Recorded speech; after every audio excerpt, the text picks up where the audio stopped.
Welcome back to Southern Miss Motivation. Welcome back to Southern Southern Miss Motivation. where we're messy and semi-motivated. Yeah, And definitely it's Thursday. Southern. I'm not feeling very motivated. I'm not feeling motivated.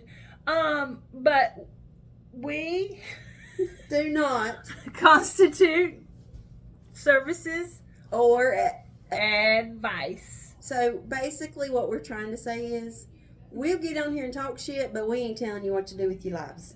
Well, and this goes for face-to-face. If we know any of you as friends, don't listen to us. We have our own life lessons we're trying to work through. And there will be foul language used. So if you That's have younger listeners, be advised. Plug their ears. Or just let them know. Exit stage left. By kids. By kids. All right.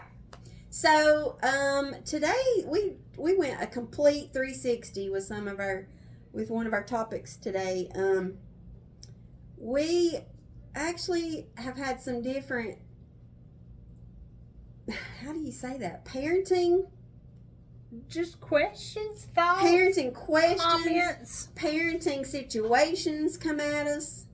So basically our topic today is parenting and roots and wings. When to keep them rooted, when we keep our children rooted, and when to clip their wings and make them fly, because we... And just as a disclaimer, I feel like I'm an expert at this because I have 0 children. So anything I say, she's coming from a counselor position. I do see a lot of children. Yeah. And I do interact with a lot of parents. Yes, so she's coming. Children. She's coming to us. And I'm a child. Right, and I'm a parent, but And a child. I'm not the only parent in the world. Well, and a child. You're supposed to have all the answers. But as good as I do, the way I parent is not going to be the way everybody else parents. So let's talk about this a little bit. Roots and wings is the topic today. And have you ever heard of the term helicopter mom? I have. So helicopter mom describes a mom who pretty much hovers all the time, overly protective, just make sure that everything's right for little Jimmy. We'll call him Jimmy. Okay, and I think that helicopter mom, it could be dad too, so don't be saying, oh, it's not just the mom. It can be dad too, because I actually do have a friend who is a helicopter dad. She does. And if the kid is extremely lucky, they will have the combo of the helicopter mom and dad. Which is super fun. Which is great for the child's development. Right. Not at all. So basically what happens in this scenario is you have these parents, mother, father, both, whatever, who are what we would consider maybe overly protective, if there's such a thing with your child. And it's hard. This is kind of what we're talking about today, because I think that we as parents go through this from the minute that child is born. We automatically grasp a hold of, I'm supposed to keep them safe and protected, and I'm supposed to make sure nothing hurts them, and I'm supposed to make sure that nobody else hurts them, and which is great when they're little. Right. But in reality, and it's not even hurt necessarily, but I think sometimes helicopter parents may just be working extra hard to make sure the environment that their child is in is always comfortable, always perfect, yes. Always ideal. And God, I mean, that's great. I mean, I wish that we all had ideal situations 100% of the time. But the reality of it is that life is messy. And we have to all face discomfort to grow. Yeah. I mean, just to live. So let's throw some scenarios out there, because I know there's going to be some people right now who are like, what the hell are y'all talking about? Well, let's just lay it out there. Okay, so for me, I had to realize with my own children when to step back and let them make their choices and make their decisions. And I've learned how with mine I can say, well, here's my opinion, or here is what I think, but it has to be your choice because you have to live with that choice. But I know parents now who will say, no, I don't think you should do that, honey, or no, no, I'm not going to let you do that, or let me make that choice for you. Let me make that decision for you. Like, for example, friendships. Okay. My son is 15. I have a 22-year-old and I have a 15-year-old, and my 15-year-old has been going through some questioning some friendships. And us as adults, we've kind of experienced different kinds of friendships, and you kind of know when to let go of some of them and when to grasp stronger to those that mean something, and you know that they're for real. But sometimes teenagers don't get it. They are more like, well, that one person doesn't like me, then everybody don't like me. Right. And so he's been coming to me, and he's been talking about, Mom, I feel kind of left out of this group of buddies because they're involved in this, and I don't really, that's not a thing for me, and that kind of thing. And so I've had to say, you might have to decide that those maybe aren't your people. Right. And he has a little girlfriend, and I don't want to say little girlfriend. I mean, you know what I mean. She grown too. Yeah. Not grown, but same age. Same age, but, they've had their little issues, and as much as that, on that mama perspective and that mama bear, I'm like, oh, no, the hell she didn't just say that to him. I've had to bite my tongue and take a step back and be more like, honey, here's what I think, but now you're the one that's dating her, and you have to decide what you can and can't put up with, and what you're okay with accepting, what you ain't okay with. But that stepping back and realizing they have to be at a place where they need to learn how to make these decisions, because as adults we're thinking, my God, it's just a girlfriend, you're 15 years old. It's not a big deal. Well, that girlfriend that you're making a decision about today may be a job that you're trying to decide between later on in life. Basically, if you're having troubles and not allowed to make decisions, teenager wise or whatever, later on in life you have no coping skills. Right. They don't know what they're supposed to do because they don't know how to make a decision. And I think too, in making decisions and then having to face the consequence of those decisions. Yeah. Like, even if you make a decision that the outcome is not ideal, you realize later, well, even though that might not have been the best decision, I'm still okay. Yes. And being accountable for what they decide. And it's hard, but on the back burner, you don't want to see the part of, okay, are they learning how to manage without me? Does that mean that they don't need me anymore? As a parent, we become an enabler. When they are born, we become an enabler because we do want to take care of them. Well, and you have to. Yes. Like at the beginning, they toddling around all over the damn place, and then you got to make sure that they're safe, but then you got to get to that place too where you're like, okay, it's time for me to step back. Right. And I think it's important in that stepping back to let people, kids or friends or whoever, to face those consequences of their decision. If I decide I'm not going to study for my test and stay up all night playing video games, and then I make a 20, and then my mom calls the school mad because why did she make a 20? We need to change that. Well, maybe I need to face the consequence that the child made that choice. Yeah, so, there's not always... Yeah, so like fighting their battles for them is not always a good thing. Mm-hmm.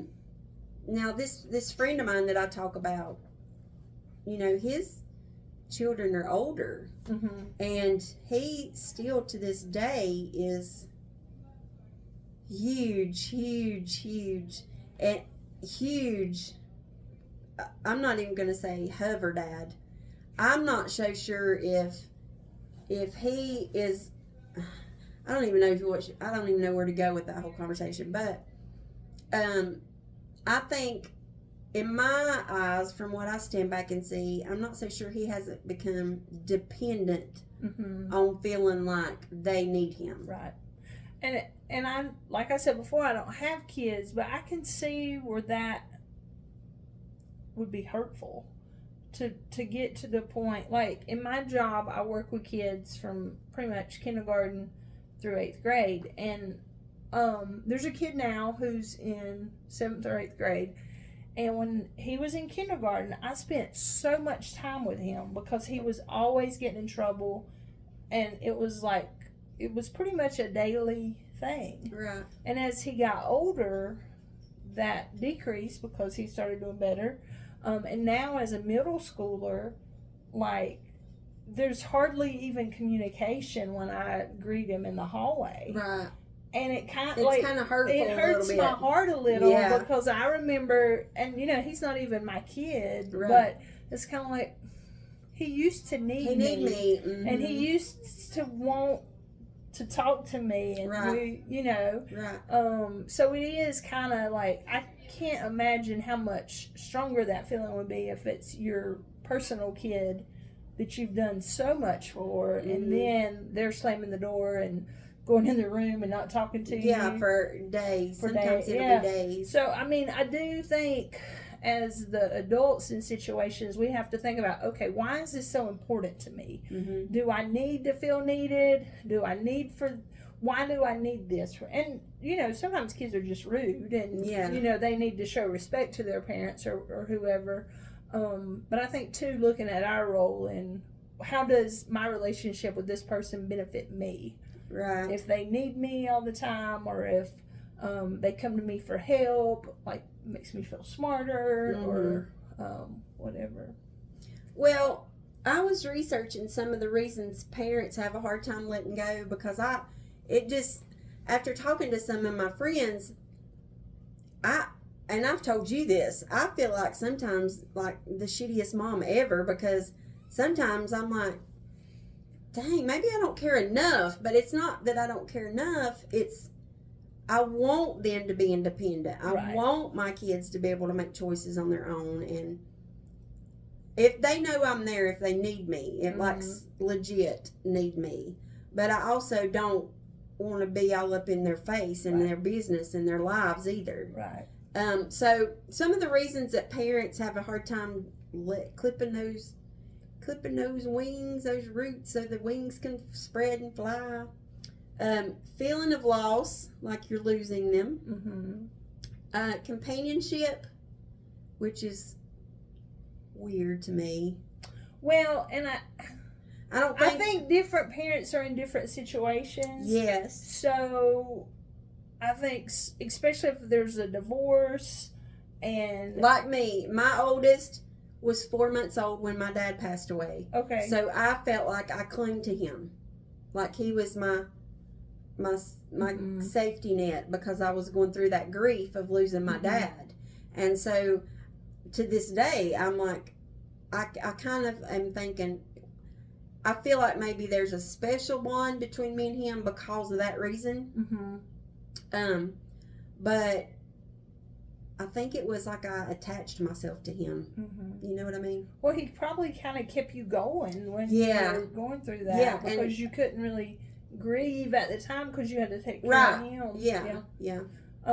So yeah, I mean, I think that's important too. Like, and if you have a divorce and your kid's a little bit older, like, does your kid become your social outlet to where it's like? And we've heard of this. We've heard of parents using their kids, like, and now you've seen me and my kid. We're very, very close, and we talk about just whatever. And I Mhm. do treat him like a friend sometimes, but he also knows the She's drawing also line. very strict on it. But I mean, I mean, I you am. are. Yeah. But we've heard of this where the kid has actually said, "Mom treats me like a best friend," Right. and it's because we actually have a mutual friend, and you're probably not even thinking about who I'm talking about right now, but when her and her husband divorced, she clung to her older daughter. Mm-hmm. And when I mean clung to her older daughter, it was like she would talk to her about dates that she would go on with men, and she would talk to her about finances. Oh, okay. She would talk to her about work stuff. So and, everything. I mean, literally, and I was trying to say, you need to be careful because that is not really mature stuff for her. She Right. don't really need to be dealing with that. Mm-hmm. You're treating her more like a girlfriend than your daughter. Right. And there's just some things, even as a child, even as an adult child, my oldest is again 22, and there's still stuff I won't. Right. It's not his business. Right. And I'm not sure how healthy that is, because I think a lot of kids, especially firstborn kids, want to impress their parents. And they want to be absolutely the good kid or whatever. So yeah, I think if you're putting your kid in a situation where they're almost your therapist or your best friend, that might, I don't know. Now my kid, my 15-year-old, he is quick to call me out on shit. Don't get me wrong. He's her therapist. And I don't even ask for it. The Dr. I don't Phil even ask. kind of therapy. Where He it's just like, comes right on out with it. And, how's that working for you, Mom? yeah, like just jacks me all up. But anyway, another thing is the need for control. Parents need to stay in control. Mm-hmm. I don't know about anybody else out there. I'm too damn tired, and I don't want to control anybody. Like, I don't want to feel in control of anything else. Mm-hmm. So I don't know that one would be me per se, but I know that there are people that are such control freaks that they want to tell their kid what to wear every day and how to wear their hair and what they need to be eating and who they need to hang around with. I just don't have time. I mean, And I think sometimes that comes from fear, and just the more you can control the situation, the safer, you're still protecting them. You're still protecting them. Yeah. Now, I feel like, in one sense, let me backstep on that a little bit, because I do want to stay in control as far as, are they hanging around with people they don't need to be? Are they around kids that are going to...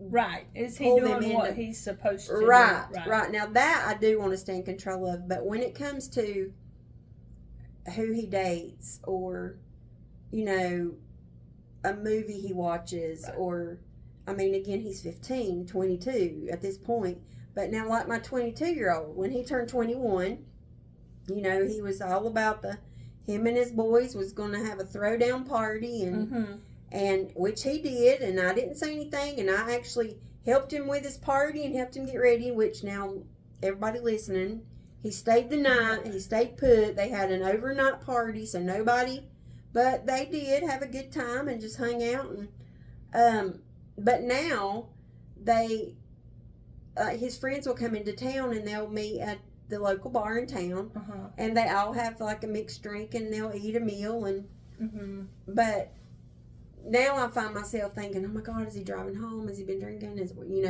I go through that, but I don't ever say to him, boy. I don't. I say that he'll go out the door and I'll say, listen, just don't be drinking and driving. Right. If you feel, I don't even say if you feel like you can't drive, because you know as good as I do. Sometimes you feel like, yeah, hell yeah, I can get myself home. Drive really and then you get nice. home and you're like, oh my God, how'd I get home? Right. So I always say to him, you call me. Anything past one drink, because they usually sit there for 2-3 hours. So, well, and I think it's important too when we're talking about that, like control. A 22-year-old is different than a 16-year-old, Mhm. and that's different than a 10-year-old or Yes. a 5-year-old. Yes. Like, yeah, when they're little, Yes. like, you are the one setting the boundaries, and you are the one saying, this is bed. You are fully this responsible. is bedtime. This is what Yes. we're eating. This Yes. is, you're going to school today. You're doing this today. Mhm. And I do think that that's important when kids are younger. And if you're doing that from the start, Mhm. when they're 15 or 16, it's going to be easier. Yes. Because they're going to already know. You cannot go their whole entire lives and then think when they hit teenagers you're going to start throwing rules on them. Right. They don't comprehend that. Right. Because it's like, well, they used to think I was cute and let me do whatever. Yes. Yes. And I do think more and more it seems like it's harder for parents to put those boundaries on kids. Yeah, Just because don't- it requires effort, and sometimes parents don't want to take the effort. And I'm going to be the first to tell you I ain't pointing fingers, because there's some days I'm just like, I don't have it in me to. I don't care. I don't have Just it in me. Get out of my face. Get out Yeah. of my face. Well, and I think it's easier now with little kids. Like my niece, I'm not gonna lie, I love her. But sometimes when we're hanging out and I just want to talk to my brother and my sister-in-law, my mom and dad, and she's like, let's do, and I know that if I would just hand her my phone or my tablet, like she's gonna be occupied. She's gonna be Right. You know, but I know that's not necessarily what's best. Yeah, we do use. Guilty. We So- do use electronics for babysitters a lot of times, And I think sometimes you have to. I mean, you've got stuff as an adult. You've got got to to get done. You've got to do too. But I think it's important to realize, okay, my child is my priority, and there's things that I have to put in place to make sure they're safe and that they're getting what they need. Well, so I they can think grow back up. to like when I was my kids' age, Mm-hmm. how the difference is. I remember, like my boys will come home and they'll go in their rooms and den up. Well, I don't think anything about it. Right. I did the same thing Right. when I was their age. Now, I didn't have PlayStations and all that mess to fall back on. I went in my room and shut my door and listened to music. Right. That was the big, crazy, wild thing we did. Or go in the car with your tape recorder and Yes. listen for the song and Over record and it, over and over record again. It, then yeah. Yeah. So, you know, now they go in their rooms and you hear them in there online talking to their boys while they're racing and fighting or whatever they're doing, and I'm sitting there like, you know, all up in my NCIS, and I'm, you know, at one brief moment you're like, dang, I kind of miss whenever they were little and they sit here with me and hang out with me and let me hold them. But you know, my kids really, they even every night now they'll still come out and give me a kiss and tell me good night. That's But sweet. Yeah. I think, dang, that's when I try to compare, because like my mom, who is 75, she just gets ranting mad. Those boys just go in that room and we don't ever hear from them. But I said, Mama, if you'll remember, I did the same thing. Right. You know, you used I to bet fuss. she didn't do the same thing because she was working, And doing she chores, was out in the gardening. Yeah, you're doing right. doing all the stuff. Yeah, But it is. I think as kids get older, I think it's more. It can become more of a friendship type relationship. yeah. I mean, not necessarily best friends, but when they're younger, like you're not their friend. Well, and I'll tell you this story. My oldest, we were out one day, and this is the funniest thing I can remember.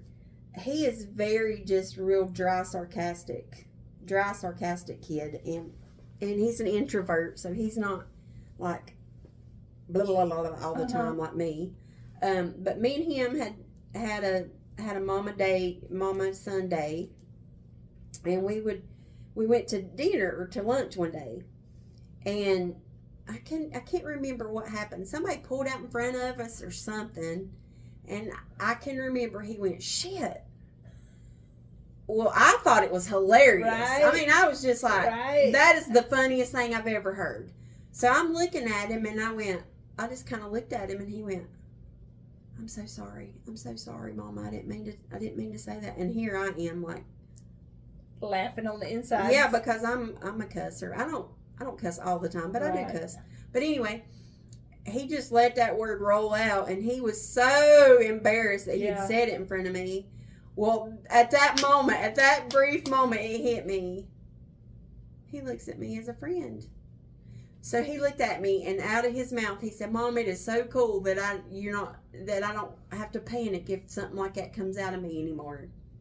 And I said, "Honey, you're 22 years old. If the worst you do is say shit in front of me, we'll be doing good." Right. So, I think you do kind of cross over into that where you can start seeing them make more adult moves and actions in front of you, which is an eye opener. But on the back burner, that you're like, your heart's breaking in 1,000 pieces because it goes back to that they don't need me anymore. Right.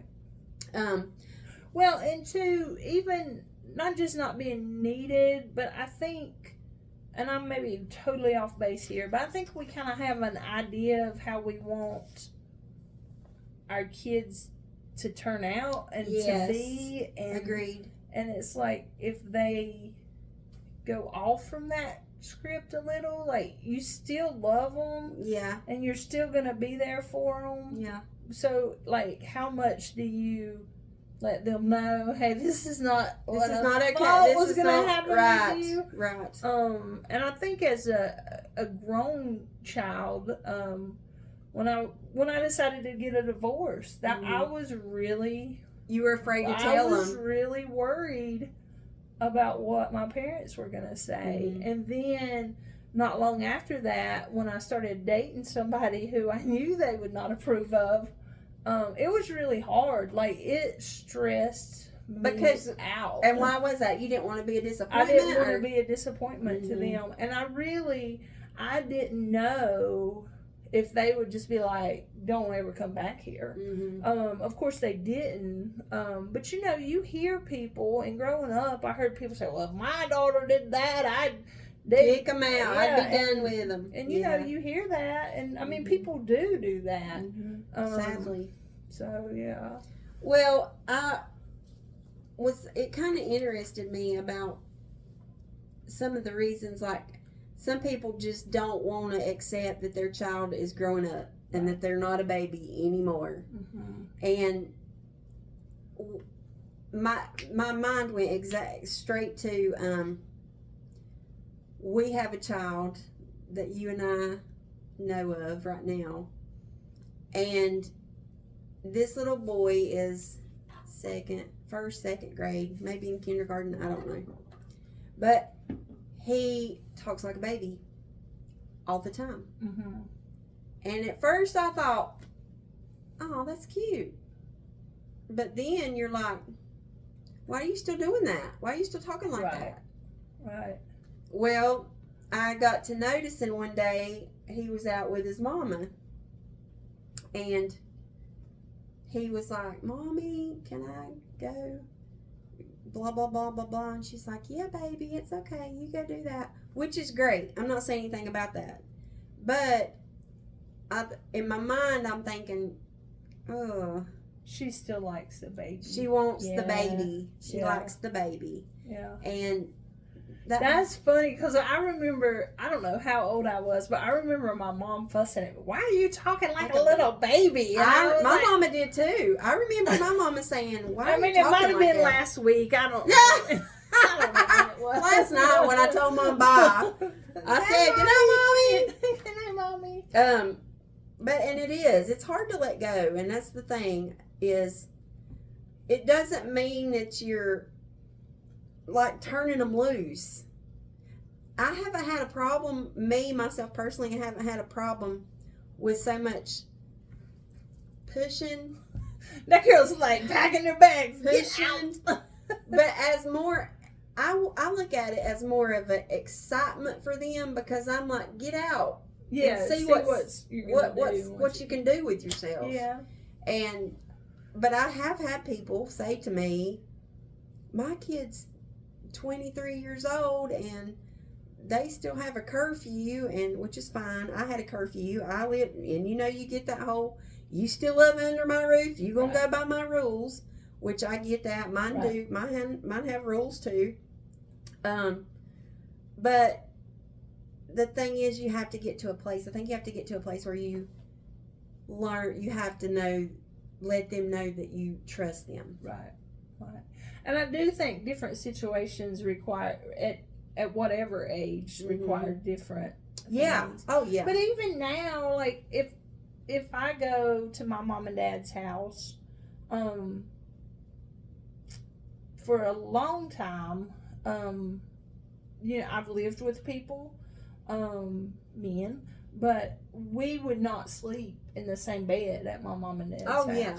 Because that was considered disrespectful. Right. Mm-hmm. I mean, now, at this point, it's like, whatever. What? Right. But things like that, or drinking, like, I would never, well, I don't say never, I may one day, but if we went out to eat and there was a sale in strawberry daiquiris, I really don't think I would be like, Comfortable. let's get a strawberry daiquiri. If your mom was with my you. mom and Yeah, dad, right, and I just because I know they don't necessarily approve of that, so I Mhm. just would try not to disrespect Mhm. them. I feel like I disrespect them enough in some of my But decisions. isn't that weird? Because like I wouldn't do it in front of my mom and dad, but now I've taught, like I guess I've treated my kids. Where they're They're comfortable to do that in front Uh-huh. of me. But the reason I've done that is because I don't want them to be afraid to call me at Right. 2:00 in the morning if they get in a shape that they Right. need me. Right. I don't want them to be afraid that I'm going to raise Cain, which I will raise Cain, yes. But I don't want them to be afraid that, Mom, I've had too much to drink. I need you to come get me. Right. And there's no way I would have ever called my mom and dad and said, I need Mhm. you to come get me. Mm-hmm. No way under the sun. And I do wonder if some of the younger parents now are more like friends with their kids. I wonder if they're just starting that earlier, like Maybe. trying to. But I think we have to be really careful. And again, I don't have kids, but I think there has to be some boundaries. Yeah, you have to. There has to be some boundaries. Oh, or- you and your boyfriend want to go in there in the bedroom and shut the door and lock it and watch a movie? Go ahead. But people do that now. Yes, I mean, we've heard it. yeah. We've heard it. fairly young people allow. Well, don't be young wondering kids. why a homegirl is having a baby at 14. Right. Because you've allowed that. Right. So, see, there's that whole, do I let him go? Do I not? Do I let him go? So, one of the biggest things that I heard that was ways to help parents cope with letting go, and I hadn't thought about this, was to start off small. Oh yeah, that's a good Small idea. steps. Mm-hmm. And so I was thinking, okay, what would that be? And so one of the suggestions was like pouring their own drink in their sippy cup. For your 20-year-old, No, not my 20. you gotta pour your own liquor. Pour your own liquor in your sippy cup. But like, No, I get you. Like doing more things for themselves Yes. as they're growing up. No, I think that's a good idea. yes, I know it's night time and you're used to having milk before bed, so you go pour you some milk in your sippy cup. Mm-hmm. Now, in our minds, we're sitting there going, oh shit, they're going to make a mess. Oh my God, it's going to be a mess. Oh my God. But that was one of the step back, let them do it. And they may make a mess. And they may make a mess, and they then may not. but then they learn to clean it up. Mm-hmm. But another thing was like I had said about picking friends. Mm-hmm. We, I don't know. Even as an adult, I suck most of the time at friends and relationships. Listen, that is 100% true. Today, there were some girls talking to me about girl friendship, and I was sitting there thinking, we ain't no better. I We thought ain't no better. I probably know what I'm supposed to think about this, but I mean, it's the truth. We can sit here all day long and say we would do this or we would do that, but hell, we don't know what we're gonna do. no. So anyway, but I have done really good with really, really working on like my son with his girlfriend, Mm-hmm. because that really, And what makes me mad, and I really like the girl, but what makes me mad is that I see him flipping a switch and being somebody he's not to accommodate her. Right. So I'm talking to him about this, and I'm like, you're turning into somebody that you're not to pacify her, and you're doing what's going to make her happy, and you're putting in all the effort, and she's not putting anything in. And let me tell y'all what my boy does to his mama. He gets the mirror out and he's like, yes, his words to me were, he looked at me, and calmly he was like, hello, Pot, I'm Kettle. And I went, oh my God, no, you didn't. No, you didn't. And he said, you have just described me the way you are with people you date. You change who you are to accommodate them. You put in all the effort. And he said, yet you still date them. So this shows you that how we act teaches our kids and the people around us more than what we say. Because they pick up on They it. remember it. They see it. Yeah. But, I had that brief moment where I just wanted to smack his face, but then I wanted to hug him too, because I was like, oh, he's calling me out on my bullshit. And But anyway, that was one of the things I've been trying to really work on, is stepping back, letting him talk to me about it and vent to me about it, and me saying, honey, I'm sorry you're having to go through this, but until you get tired of it, there's not much that can be done. Right. So then you start rolling. I mean, friendships at school. How many times have we had kids at school, and we know that they hanging out with people that are just trying to get them in trouble, and we're standing here going, that's not a good choice for a friendship for you. But yet they're drawn to that person. And so we're like, please quit hanging out with them. And I think as a parent, part of the hard part is knowing, okay, this is just them being uncomfortable, or this is them in real danger. Like, yes. And do I step in because they're really going to be hurt, or am I gonna have to let them learn the lesson, the uncomfortableness, and then learn the lesson, because that's what happens. They have to make mistakes to learn lessons. They have to be trusted to be trustworthy. They have to be thrown these situations to learn coping skills later on.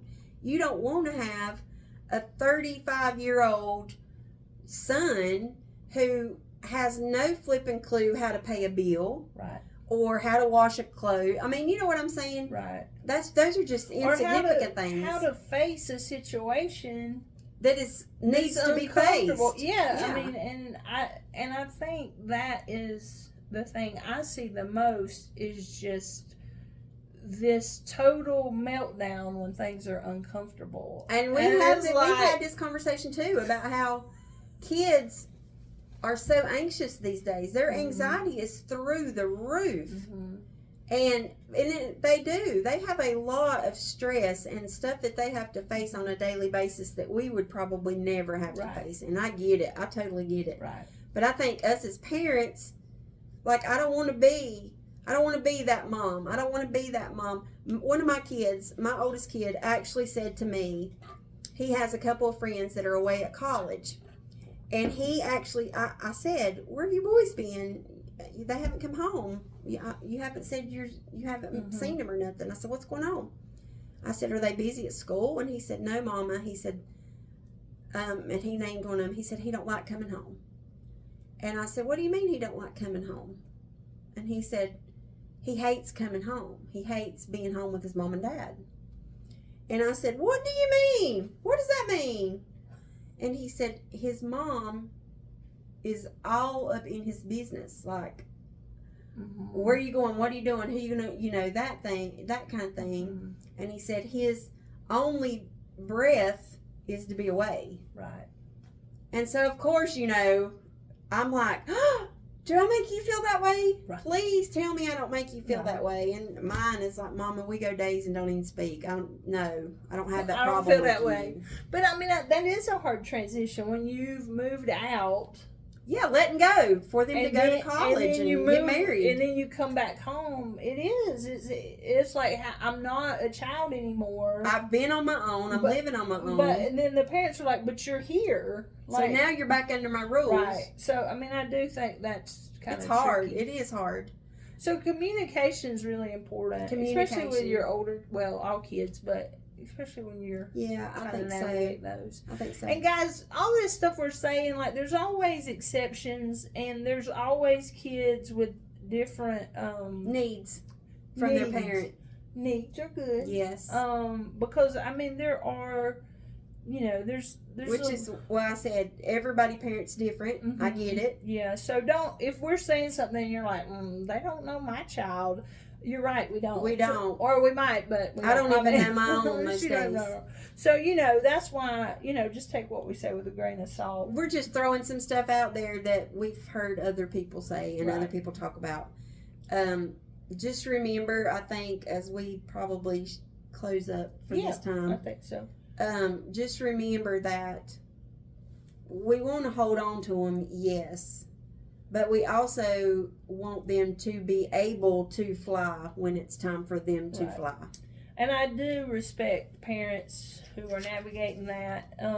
Even when they're young, like, you've got to figure out how much do I baby them, how much do I hold the screws down on them. But I do, no matter what the issue is, I do think you have to put a thumb sometimes. Yeah, or you some got to put screw. a thumb. You got to put a thumb. Like mine, like I said, now they'll crack up and talk junk to me, but they know where my stopping point Right. is. And, I mean, let's just be honest. We've seen parents that they don't have a stopping point. No. Their kids run all over them, and Right. their kids tell them what they are and aren't going to do, and which gives me cold chills and makes me cringe every time I hear it or see it.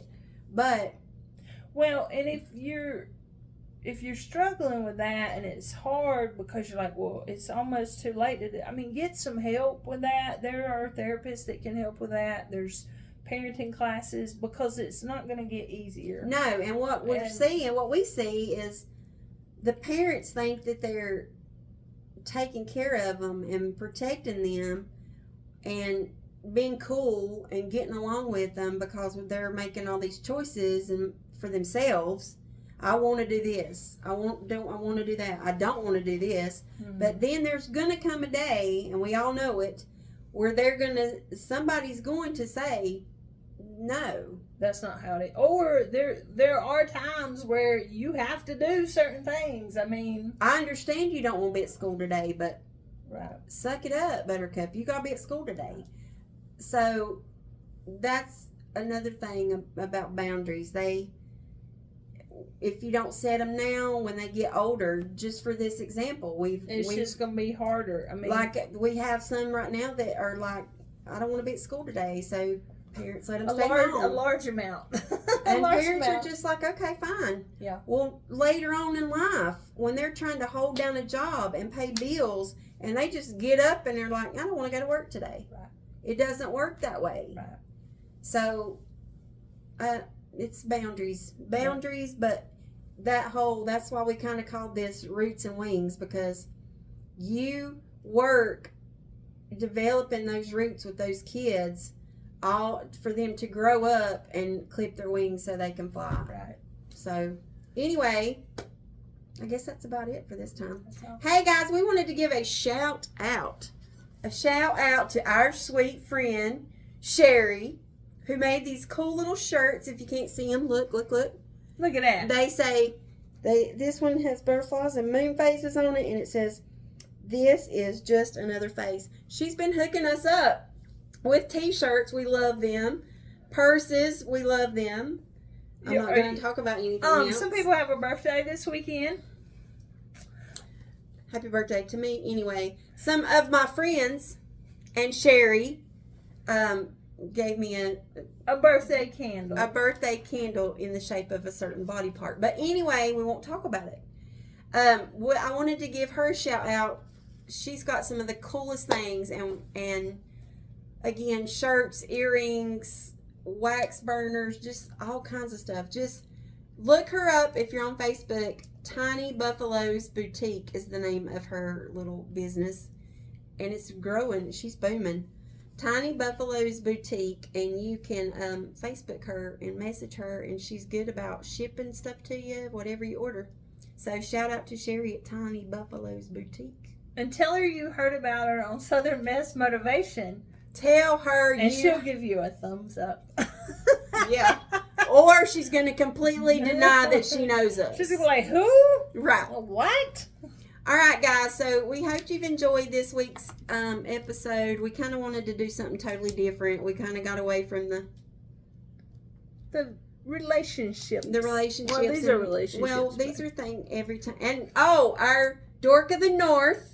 Dork of the North has sent us some man subject ideas that he would like for us to cover. So we're going over some of those, our sweet Canadian friend. So yeah, we'll have something new next week. Yeah, absolutely. And again, if y'all have any ideas, let us know.